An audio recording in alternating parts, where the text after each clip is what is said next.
First of all, how long did it take to put this together and get it in front of the cameras? Well, I think the idea first started percolating around 2011, oddly around the time I was making Iron Man 3.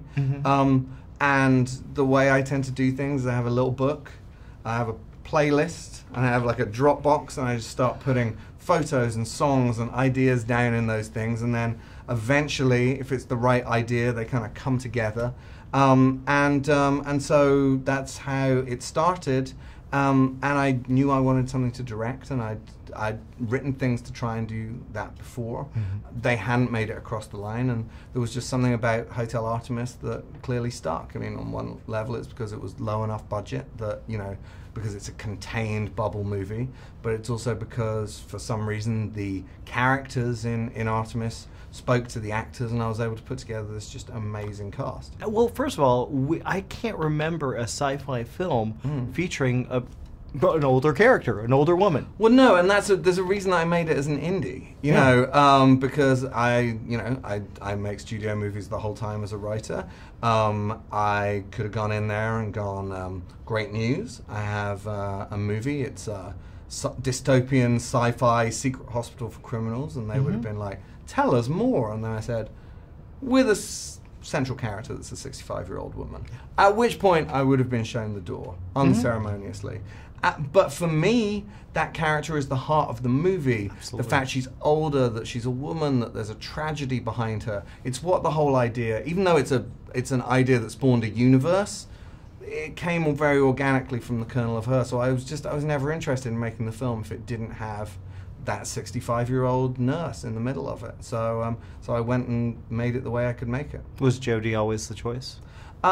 Honestly, I didn't write the movie with Jodie in mind, because the character's actually 10 years older than Jodie is. Plus, you know, that's a big presumption that I could get Jodie Foster to do my little indie movie that I was trying to put together as my directorial debut. So actually, I kind of just created a character in my mind. But when Jodie actually approached me about the role, like, she found the script before we'd even taken it out to anyone. She you know, has her own secret criminal underground. Apparently. And and she called, and we spoke for 4 hours in this very hotel.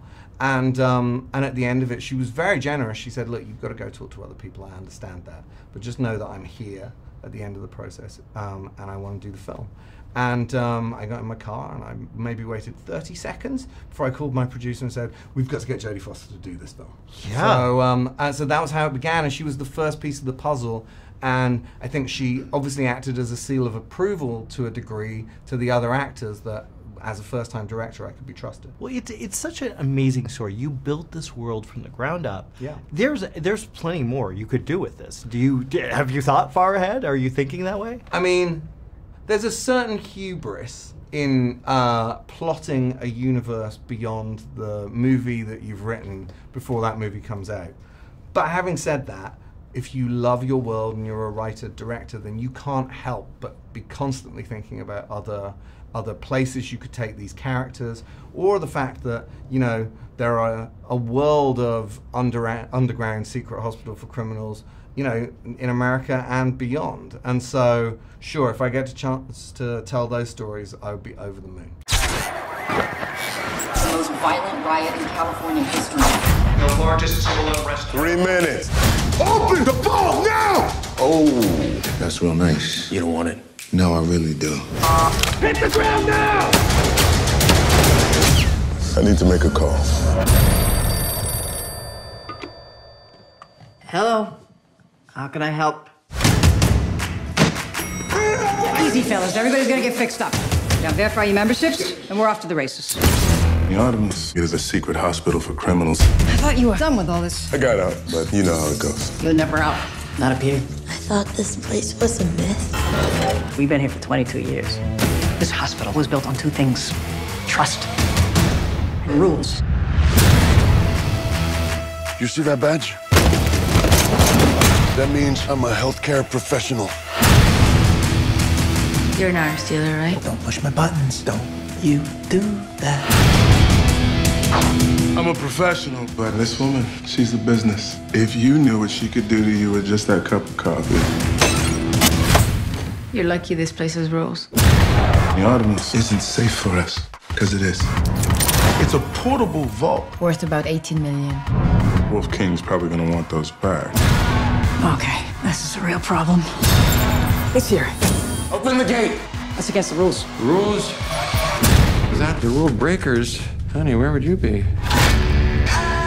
You got like a plan. You're my brother. I love you. 3D printing complete. I got the next best thing. I got a gun. I guess my ballroom days are over, baby. Showtime.